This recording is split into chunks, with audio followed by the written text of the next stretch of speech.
We often see successful entrepreneurs as incredibly courageous. Phrases like go big or go home and if you're not all in, you're out are often used to describe people who we assume have risked it all in order to reach great success. Grant shows that this is actually not the case for many successful people, at least not entirely. True, entrepreneurs must take risks in some ways, but many of them balance this risk by being very conservative in other areas. In addition, they too grapple with fear, ambivalence, and self-doubt. And as Grant says, as much as they seem to crave risk, they prefer to avoid it.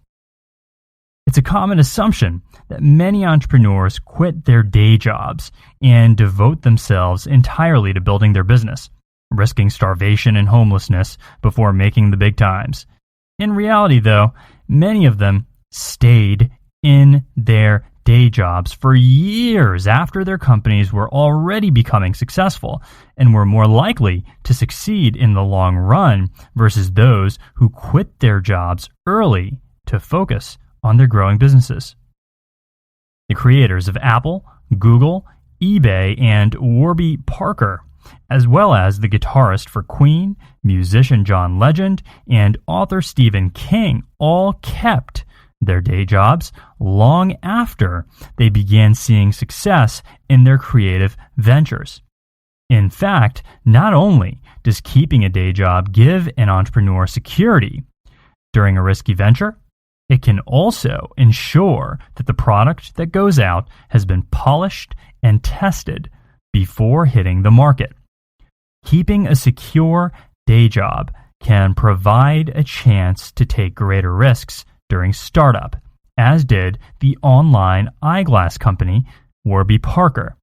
The four founders kept their jobs and internships while ruthlessly scrutinizing their business plan and all of the risks that they might encounter. The result was a hugely successful online business that many seasoned entrepreneurs were initially certain would be a bad idea. There is another side of these successful entrepreneurs that was revealed in numerous studies. They were risk takers as teenagers. Many of them engaged in behaviors like smoking marijuana, shoplifting, and drinking alcohol. However, they didn't participate in extreme behaviors like driving drunk or stealing valuables. They were willing to take risks, but only to a point. Grant demonstrates that being original does require trying new things and being open to new ideas, but this risk-taking is balanced by a certain level of caution. Cliff jumpers who have a safety net just in case. Another quality of original people is their determination to find better ways of doing things, even if it requires more work in the beginning. For example, originals are more likely to go through the trouble of downloading and installing Firefox or Chrome as a browser after discovering that the default browsers, Internet Explorer and/or Safari, are inferior. This example, small as it may seem, demonstrates that originals who go through the trouble of downloading a better browser, in this case, for instance, are exemplifying a small hint of their reject the status quo in search of something better type of personality. In contrast, many disadvantaged people are more willing to accept the status quo and things like the loss of rights than those in the highest income brackets. To them, justifying an unfair system is easier and maybe safer than speaking up and trying to change it. After all, if the world is supposed to be this way, we don't need to be dissatisfied with it. Originality requires a willingness to challenge the status quo and look for something better. In the case of Warby Parker, 4 university students began to question the exorbitant cost of prescription eyeglasses. Research revealed that there was a single company that was completely dominating the market and charging a markup that was hundreds of times the cost of glasses. Challenging the status quo, that prescription eyeglasses are expensive, and then working to create a new option, emerged into a massively successful online eyeglass store, providing free home trials of frames and then selling glasses at just $95. The same could be said of the women's suffrage movement. Women decided that they could and should have the ability to vote. The old status quo of men only voting was challenged and eventually overturned, having a dramatic impact on the entire world. In a corporate setting, teaching employees that their jobs are malleable and that they have the power to create the positions that best suit their skills and passions leads to an increase in promotions, an increase in job satisfaction, and a realization that many perceived limits were actually of their own making, and in reality were not a part of their job. Most originals do not embrace their public and highly visible stations without resistance. For example, Martin Luther King Jr. was nominated by a colleague to speak at the March on Washington. But prior to this, Dr. King found that public speaking actually made him, quote-unquote, possessed by fear. Copernicus, who discovered that the Earth revolves around the sun, delayed publishing his results for 26 years until another professor took the initiative and sent Copernicus results for publication. It can be difficult to offer something new. As Grant says, advocating for new systems often requires demolishing the old way of doing things, and we hold back for fear of rocking the boat. Many originals need a push to get through this fear. Big idea number 2, choosing the right best idea. Quote, "Our companies, communities, and countries don't necessarily suffer from a shortage of novel ideas. They are constrained by a shortage of people who excel at choosing the right novel ideas." Unquote. Not every new idea is a good idea, and not every new business is going to be a success. Often, after developing a new idea, it's difficult to get an unbiased opinion on whether the idea will actually fly or not. Being too close to the creation hinders analysis. One way to succeed at getting that right, great idea is through volume. Those who create the most work increase the odds of creating the best work. A dearth of ideas can be the trigger for the best idea. Maya Angelou, for instance, wrote 165 poems. Picasso created over 5,800 works and 12,000 drawings. Einstein wrote 248 publications. High output, in other words, is related to high creativity. And the time when the most work is produced is often the same time that the most original work is produced. Another key to successfully producing original work is to not focus on perfection. This can lead to narrowing in on one idea instead of allowing creativity to develop thousands of items, with the best ones occurring within that number. Of course, there are exceptions. Those people who come up with a brilliant idea right off the bat, or after only a few tries. But the majority of originals find success in generating a great deal of ideas in their search for the best ideas. So once you believe you have a great idea, how do you know for sure? Grant states that feedback is the solution. Send out your ideas and analyze the feedback. Although we may be certain our idea is the best idea, this conviction can actually be pretty darn detrimental. Rather, being open to feedback and criticism will generate a better picture of where to find success. The best place to seek this feedback is with fellow creators. They know creativity when they see it, and because they are not judging their own material, they have a greater tendency to be open to novel ideas and honest with their feedback. In the corporate world, This would amount to asking our colleagues rather than our managers for feedback. Managers are trained to avoid risk and maintain the status quo. Peers and colleagues, however, are more likely to be counted on to provide useful and accurate feedback. It also helps to have evaluators who have a depth of experience in the domain they are evaluating. However, keep in mind that new ideas may still be difficult to accept if they detour greatly from the status quo. Another way to create more open evaluations of original ideas and projects is to have the evaluators spend a short amount of time exercising their own creativity before evaluating someone else's. This makes them more open to novelty, improving their ability to see the potential in something unusual.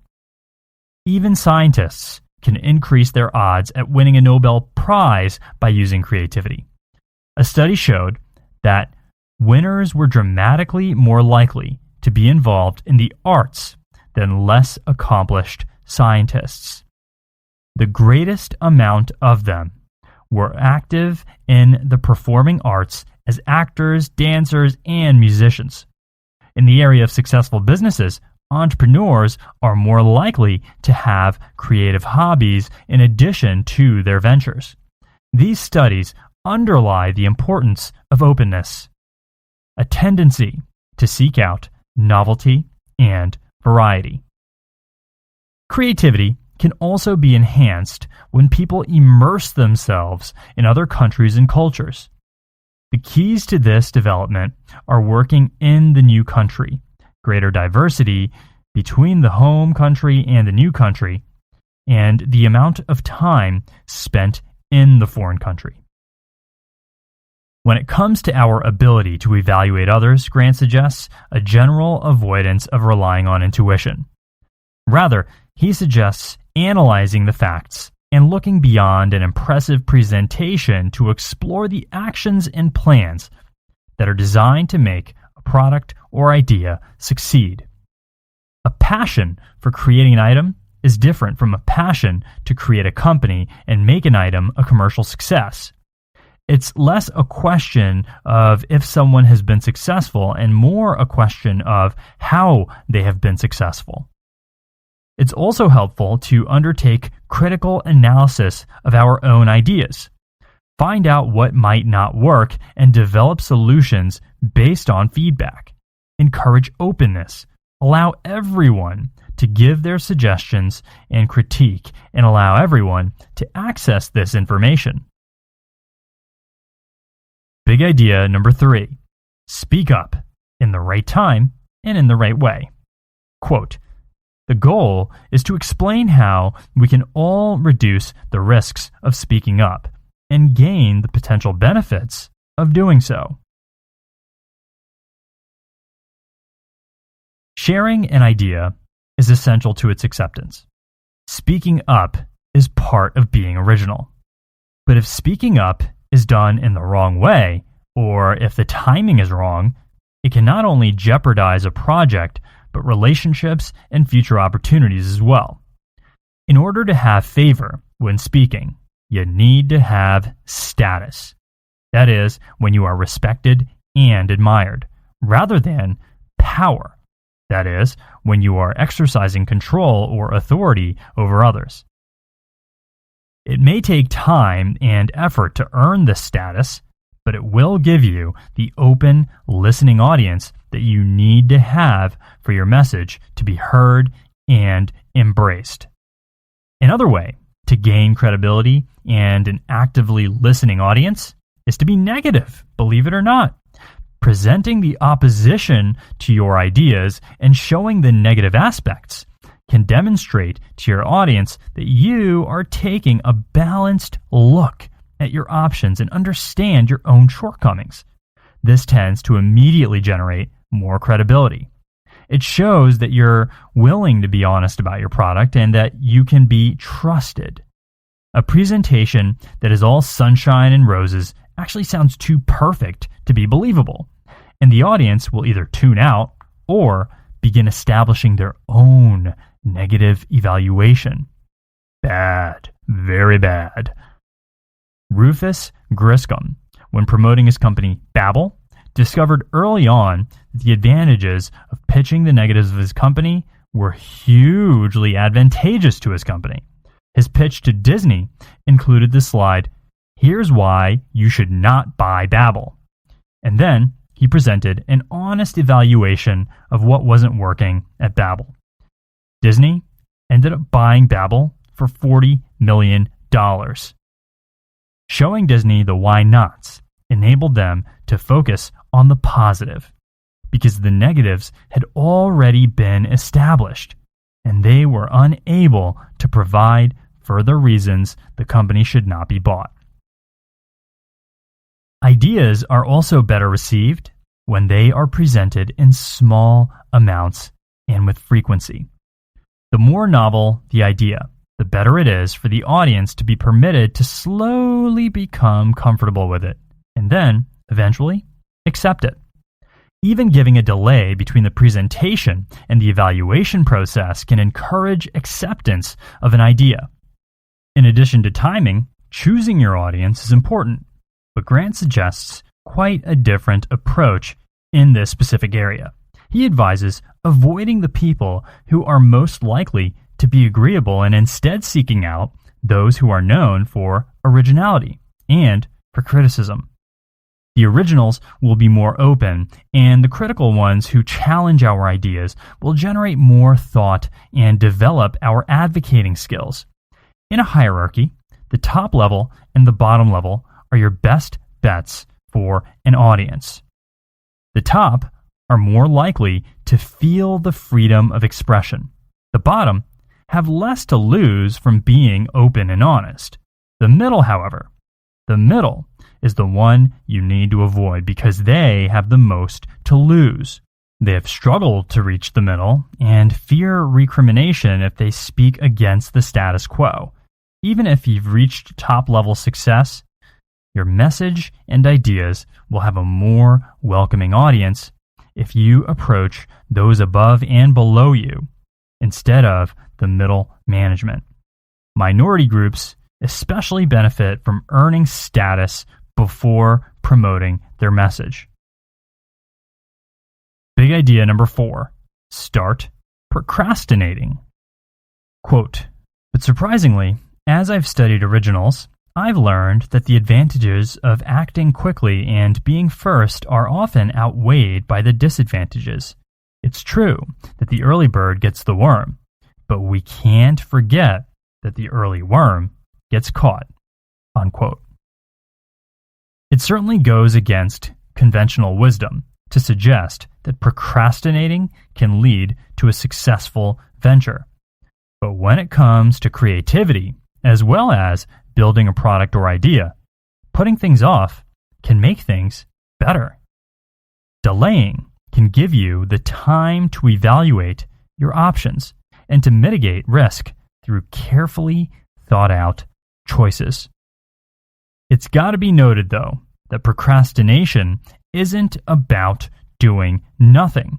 Rather, it's about allowing thoughts and ideas to be processed, allowing yourself to consider a variety of options, problems, and solutions. It generally leads to more unique approaches than hurriedly going with the first idea to present itself. And if you really want to generate creativity, what you do while you procrastinate is actually very important. Procrastinators who put off execution of a task to play computer games while keeping the task in the back of their mind were likely to come up with more innovative ideas. Da Vinci was a classic procrastinator. He was quite aware of this trait in himself as well. It took him 15 years to paint The Last Supper. Clearly, giving over to great thought about his painting produced a masterpiece in the end. Lincoln's Gettysburg Address and Martin Luther King Jr.'s I Have a Dream speech were both finalized in their final moments. minutes before they were delivered. And even then, King added to his speech during his speech. You know that whole "I have a dream" part? Yeah, he added that on the fly. Our mind tends to quit thinking about projects once we're finished with them. But we remain mindful about unfinished projects, and thus more possibilities for creativity are allowed to develop. CEOs who procrastinate are more likely to be open to new ideas, to adapt successful strategies in response to challenges, and to include planning for threats that may present themselves. In contrast, CEOs who act quickly and decisively tend to be more rigid and miss out on the benefits of adaptation. Procrastination as an entire strategy, however, is ineffective. King's speech had been being developed for more than a year as he gained experience with public speaking and with his message. He created a foundation for a passionate speech, but allowed himself the flexibility to continue to develop it until the last minute. This type of procrastination can also lead to important improv when necessary. Again, the phrase, "I have a dream," wasn't even in his written speech. The key is to procrastinate strategically, making gradual progress by testing and refining different possibilities. Even during the exploration of the West, procrastination led to success. Settlers, in general, did far better than the pioneers who came before them. Although pioneers at first had greater access to land, they were much more prone to failure. The settlers, who were slower to move in, gained immensely from what the pioneers had to struggle to learn. Innovative products that are rushed to market have a 75% chance of failure because the market isn't ready for them yet. The successful entrepreneurs are willing to wait for the right timing instead of rushing in and increasing risk exposure. As Grant says, when you're the first to market, you have to make all the mistakes yourself.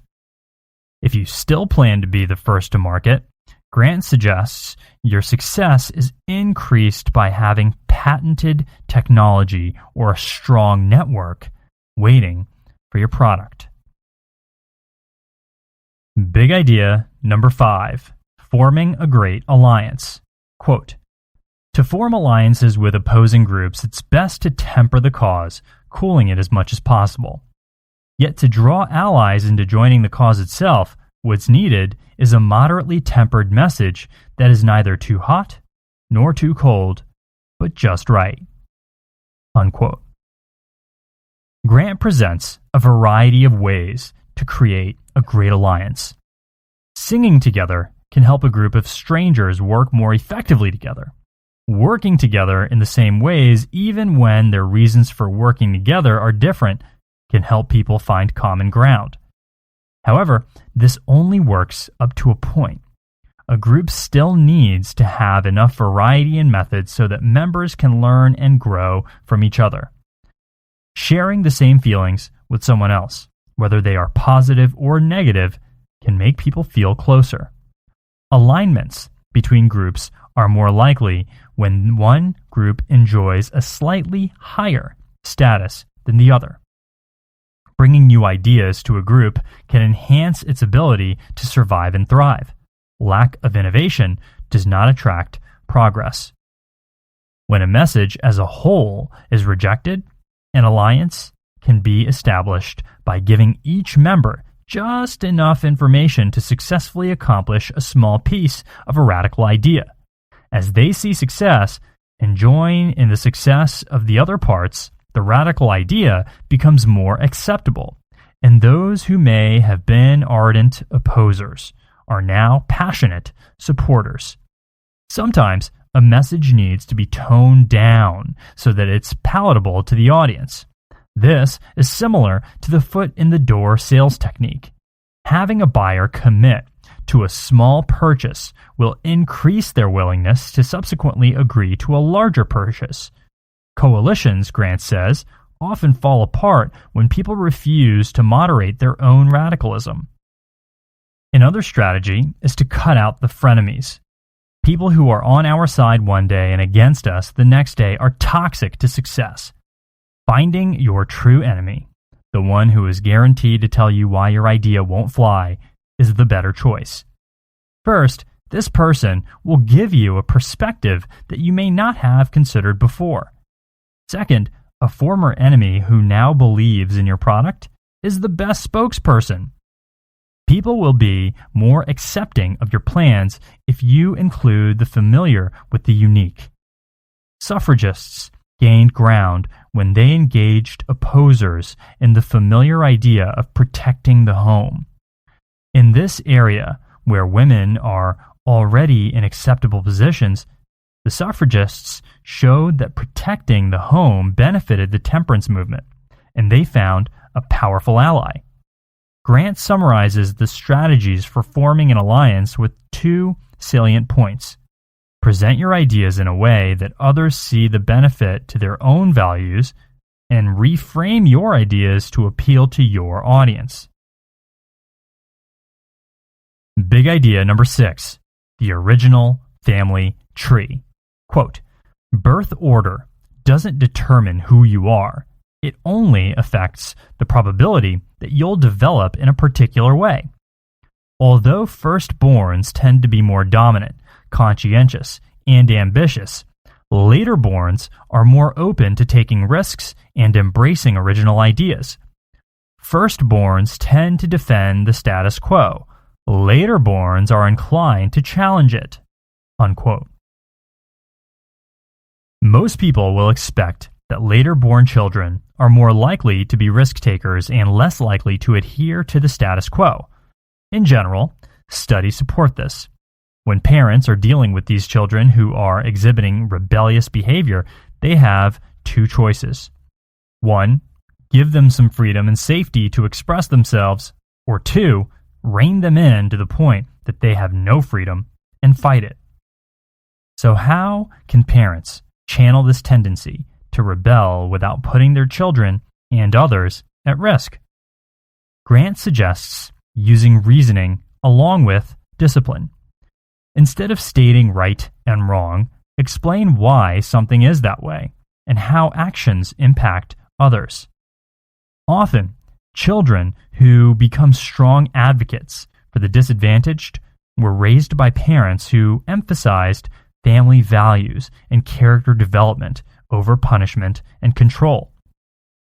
What set apart rescuers of Holocaust victims from others who did nothing was the way they were raised, both with an emphasis on values and character and with a clear message to respect all human beings, not just those you know.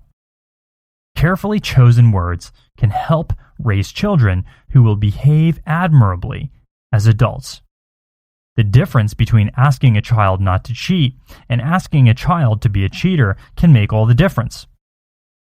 Children internalize messages about their character. Finally, children need role models beyond their parents. Whether it's others in the community or fictional characters in a favorite book, children will model what they admire outside of their family.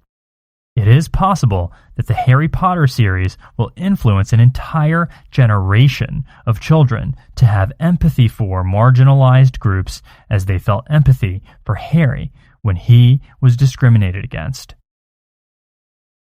Big idea number 7. Thoughts about groupthink. Quote, groupthink is the enemy of originality. People feel pressure to conform to the dominant default views instead of championing diversity of thought. Unquote. Clearly, groupthink can be an impediment to the process of original thought. When people don't speak up about things they disagree with, or don't even entertain thoughts outside the group's status quo, originality vanishes. But how does one counteract groupthink while promoting solid alliances? Grant finds that employers who seek out team members who can fit culturally within a group, called having a commitment blueprint, are more likely to create teams that stick together for the long run. The challenge, then, is to maintain this commitment while engaging the opinions and critique of others who do not fit into the group culture, but who provide necessary insight and evaluations. The key seems to be creating a culture within an organization that encourages the members to think differently than each other, to challenge each other, and to have new hires bring their ideas and suggestions to the group from the very first interview. Grant takes on a very in-depth analysis of the investment company Bridgewater. Although the company deals in profit and loss every day, the company's culture is focused on key attributes about how employees relate to each other, encouraging creative and often dissenting conversation, and involving the entire company on interactions between employees right from the CEO down. As Grant says, if you're going to build a strong culture, it's paramount to make dissent one of your core values. Dissent, simply for the sake of being disagreeable, is useless. But when it's authentic, it stimulates thought, it clarifies, and it emboldens. The culture where everyone is expected to speak up directly counteracts any tendency towards groupthink. Another myth that Grant debunks is the managerial belief that staff should bring them solutions, not problems. Instead, he suggests a focus on problems, thinking them through, understanding them, even criticizing other ideas. This empowers the group so that their solutions become well thought out, accurate, and defensible. Big idea number 8. Feeling original. Quote, by studying effective strategies for managing emotions, you'll discover when it's better to plan like an optimist or a pessimist, whether calming yourself down can fight fear and venting can quench anger, and what it takes to maintain your resolve when the odds are against you. Unquote. It's not easy being original. You are certain to encounter discouragement, anxiety, even fear. Grant uses psychologist Julie Norman's 2 different strategies for this: strategic optimism and defensive pessimism. Strategic optimists focus on the best. Defensive optimists think about everything that can go wrong and experience all the terrible feelings along with it. Interestingly, it's the defensive pessimists who tend to find greater success. They examine the worst possible outcomes, and then they work to dispel them. They become their most stressed and anxious ahead of schedule, and when the dreaded event arrives, they are ready for it. Another trick is to verbally label fear as excitement. This slight change in outlook can produce excellent, extraordinary results in otherwise fearful situations.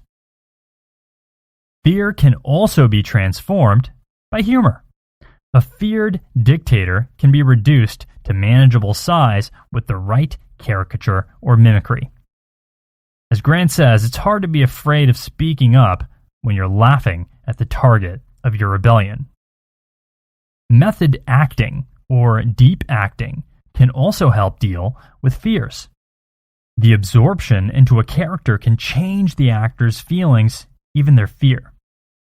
Another solution is to reframe the situation. When it comes to anger, venting is not a very effective coping strategy, but changing the focus of our anger from being at someone to being for someone inspires us to seek out justice and a better system. Closing notes. Key takeaway. Originality is what's really needed to create positive change and momentum in our businesses, communities, and families. And it is indeed possible to learn how to be an original, how to inspire originality, and how to raise original children. Actionable insights. Individuals can increase their originality by questioning the status quo, generating a slew of ideas, seeking novel situations, procrastinating in the right way, and asking others for feedback. Be the voice for your original ideas by weighing risks, giving the reasons not to support your idea, bringing comfortability to your audience, and being careful to present moderated versions. Use your emotions to your benefit by choosing how you motivate yourself, reframing fear, fighting for someone and not at someone, and focusing on changing the status quo for the better. As a leader, engage people in creative activities unearthing devil's advocate style thinking, including all employees in generating ideas and critique and personally welcoming criticism. As parents, speak to your child's character.